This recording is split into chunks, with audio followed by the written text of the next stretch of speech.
Tête haute, tablier impeccable, Philippe, c'est l'élégance faite fleuriste, même à 7h du matin. Bonjour Mickaël. Tu vas bien? Oui, impeccable. 3 fois par semaine, il reçoit des fleurs, beaucoup de fleurs. C'est qu'il s'apprête à faire ses 150 bouquets quotidiens. Philippe travaille pour un palace, le Bristol, qui dépense jusqu'à 50 000 € par mois en fleurs fraîches, avec une préférence pour la plus noble d'entre elles.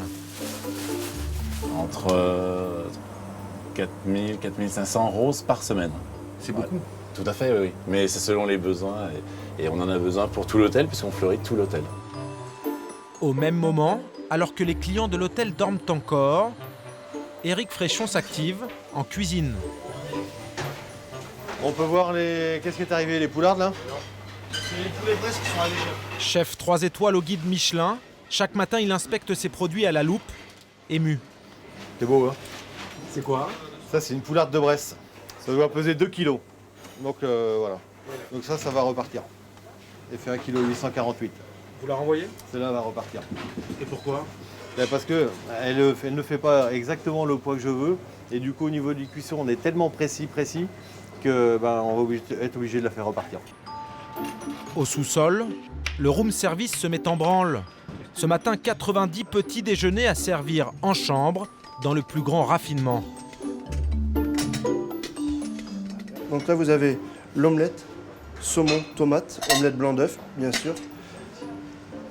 Nos œufs coques que l'on présente comme ceci. Également jus de pomme minute, qui est un jus de pomme frais, fait maison. Et également, vous avez la corbeille de notre boulanger, avec toutes nos viennoiseries qui sont faites dans la maison. Assiette de fruits frais et la classique salade de fruits. Si le petit déjeuner est bon, votre journée sera bonne et ça, c'est l'essentiel. Essentiel, mais pas donné. Comptez 60 € par tête pour goûter dès le réveil au luxe à la française. Room service. Bonjour. Le petit déjeuner est arrivé. Le Bristol, un 5 étoiles presque centenaire, à 2 pas de l'Élysée. Il est un des 6 palaces parisiens comme le Ritz, le Crillon ou le Meurice. Alors que la France montre les riches du doigt, le Bristol, lui, accueille avec délicatesse ses clients capables de payer jusqu'à 20 000 € la nuit. 188 chambres, une piscine, 3 restaurants et presque 600 employés qui veillent au confort des nantis du monde entier. Comme De Gaulle, Marilyn Monroe ou Brad Pitt, à nous aussi, le Bristol a ouvert ses portes. Bonjour monsieur, bienvenue. Une semaine dans un palace. Bonjour monsieur, bienvenue au Bristol. À découvrir le luxe à la française, ses coulisses, ses clients, Bonjour monsieur, voici vos clés. ses secrets. Aurélie Martin est gouvernante générale. Elle a 120 personnes sous ses ordres, les lingères, les femmes de chambre, les teinturiers. À 9h, c'est le briefing avec les gouvernantes. Alors, bonjour. Donc hier, on a fini à 51% de taux d'occupation et un prix moyen à 1 140 €. 37 départs et 23 arrivées pour la journée d'aujourd'hui et 83 chambres occupées. On a un souci d'un client, le bug qui a eu lieu hier soir, soit à 7h31. On a un dentier qui aurait été mis dans la poche du peignoir, sauf que là on ne le retrouve pas. On a eu le retour d'hélice, on n'a pas de retour pour l'instant. Donc là c'est vraiment de notre faute, la cliente est persuadée de l'avoir mis dans sa poche de peignoir. Donc à faire attention parce que ça peut être ça, ça peut être une bague, on a déjà eu le cas d'une bague, on a déjà eu le cas de sous, c'est classique. Pour éviter ce qu'ils appellent des bugs, des problèmes, chaque employé fournit un travail de détective. Il faut en savoir le plus possible sur le client, enregistrer chacune de ses doléances. Pour cela, tout est consigné sur de petites fiches avec photos et biographie. Est-ce qu'il aime le champagne? Est-ce qu'il préfère le vin blanc? Est-ce qu'il préfère son lit avec une couverture, avec une couette, avec des oreillers anti-allergiques? Est-ce qu'il veut pas de couvre-lit? Est-ce qu'il veut bien qu'on ferme ses rideaux le soir? Le luxe, c'est ça aussi. C'est que le service qu'on donne, c'est qu'il n'est pas à nous le redire la prochaine fois. C'est qu'on sait exactement ce qu'il veut. Service? Voilà 2 ans qu'Anako est gouvernante au Bristol. Aujourd'hui, elle doit préparer une quinzaine de chambres, dont cette suite de 250 mètres carrés. Prix de la nuit, 20 400 €. C'est 1 an de salaire pour Anako, alors elle s'applique. Et même si le ménage vient d'être fait, elle traque le moindre grain de poussière. C'est propre? Oui. L'œil d'Anako est aguerri. Le luxe, c'est une histoire de millimètres. C'est important du coup que si on est là-bas, quand on regarde, que tout soit aligné. Ça montre quand même que on fait attention et que la pièce est harmonieuse. Dans la suite la plus chère de l'hôtel, fleurs, champagne et pâtisseries sont offerts. Un accueil VIP réservé aux bons clients et aux stars. On a un budget de presque 20 000 euros par mois. On accueille uniquement pour... Le cadeau. Voilà. Tu penses qu'on va mettre le gâteau sur la table là-bas? Oui, je pense que c'est mieux. Ouais, c'est mieux. Cette suite a été réservée par un couple qui vient fêter son anniversaire de mariage. Ils ont droit à leur joli gâteau. Et ce soir, ce sera bougies et pétales de rose. Dernier geste avant l'arrivée des clients. Dans la chambre, on coiffe la moquette. Ne laisser aucune trace. Ce soir-là, dans le hall, les employés s'agitent. La police est devant l'hôtel.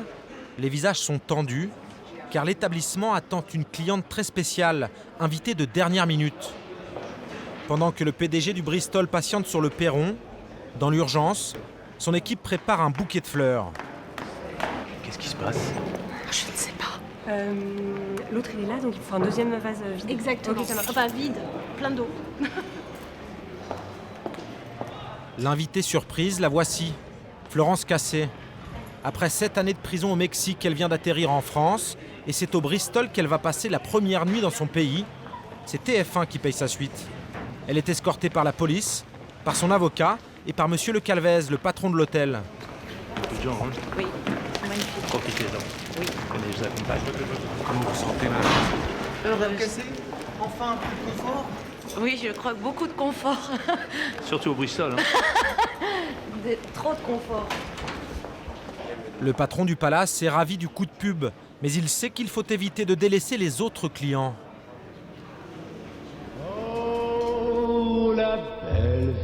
Surtout, ne pas gêner la quiétude de ceux qui font tourner son établissement, les habitués, les fidèles. Bonsoir. Entrez. Voici Monsieur Rossignol, un Français. Patricia. Oui. Ça. Et voilà sa charmante épouse américaine, Bonsoir. Patricia. Comment allez-vous? Cela fait une semaine qu'il loge dans cette suite à 8 000 € la nuit. Monsieur est médecin. Le couple est marié depuis 20 ans et vit en Floride. Ils descendent 5 à 6 fois par an au Bristol. Une vie de palace. We're having a family dinner. Ce soir, nous avons un dîner de famille pour 9 personnes. C'est vous qui cuisinez? Oh, sure. No, I don't have a. Non, je n'ai pas de cuisine ici. I don't have a kitchen here. So this is the Bristol. Le Bristol nous a fait quelque chose de parfait pour un événement familial. For family style, so we're having a buffet. On va recevoir son frère, sa sœur, toute la famille. Entire family. Qu'est-ce qu'il y a de typiquement français ici et dans les palaces parisiens? Well, first of all, the food is D'abord, incredible. la cuisine est incroyable. Anything that you ask for. Ensuite, tout ce que vous demandez, on vous l'apporte. We live actually in a type of Et a puis nous, palace in on vit déjà dans une Mahoning, sorte de palace en Floride. Florida. So we like Alors, on aime la grandeur, le souci du détail. On aime la perfection. Et il nous offre tout ça. Très très bien. En revanche, c'est pas donné la vie au palace. Vous savez Ah comment non, ça- non, c'est pas donné. Non, c'est pas donné, mais ce qu'il faut comprendre, c'est que par rapport à avoir un appartement, c'est un choix. Au lieu d'avoir un appartement, un pied à terre, on va à l'hôtel, puis c'est fini. Ça revient pas forcément plus cher de... Voilà, non, parce qu'à ce moment-là, ça devient compétitif. Puis c'est surtout la paix de l'esprit, parce qu'on vient ici, puis c'est fini. Normalement, c'est Patricia qui est meilleure que moi pour faire ça. Voilà. Voilà. Un beau bruit. On dit que les Français ont un peu de mal avec les gens qui sont riches. Qu'est-ce que ça vous inspire? On dit que Non, c'est- moi, je sais pas, parce que... oui, je crois, oui, c'est ce qu'on dit, en tout cas. il y a une ambiance particulière en ce moment, vous trouvez Moi, je vis pas assez en France pour savoir exactement ce qui se passe, puisque on habite en Amérique depuis très très longtemps. Et aux États-Unis, il y a un respect de la richesse, de la Ah oui, réussite. bien sûr, parce que la réussite, c'est la réussite. Là, c'est on admire la réussite, on admire le succès, on admire les gens qui font quelque chose, on admire, voilà. Je ne sais pas s'il faut quitter la France pour réussir, mais en tout cas, c'est plus facile. Donc, si vous voulez, c'est comme ça, c'est dommage. La France, drôle de pays, qui menace les riches mais les reçoit mieux que personne. Au Bristol, le restaurant 3 étoiles et ses 40 couverts affichent presque chaque jour complet.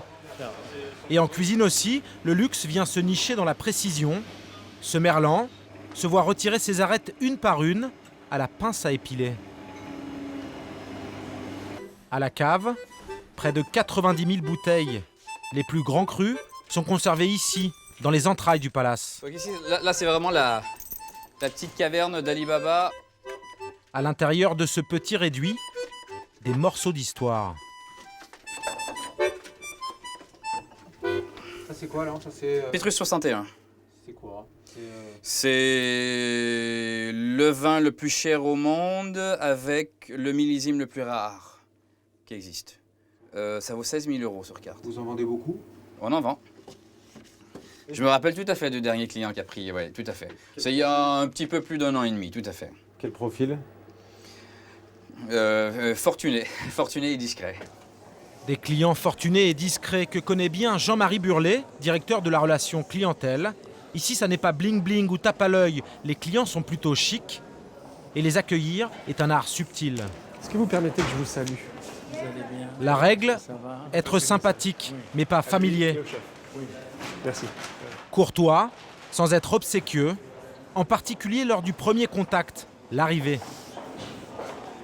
Le salut figé, le bonjour monsieur, les yeux qui clignent pas. Ça, c'est pas bon. Non, absolument pas. Comment on fait alors? Il faudrait que ce soit quelque chose qui ressemble à la façon dont je vous parle, en fait. Qu'il soit quelque chose qui aille avec le mouvement de la porte quand je la fais tourner, quand c'est moi qui la fais tourner.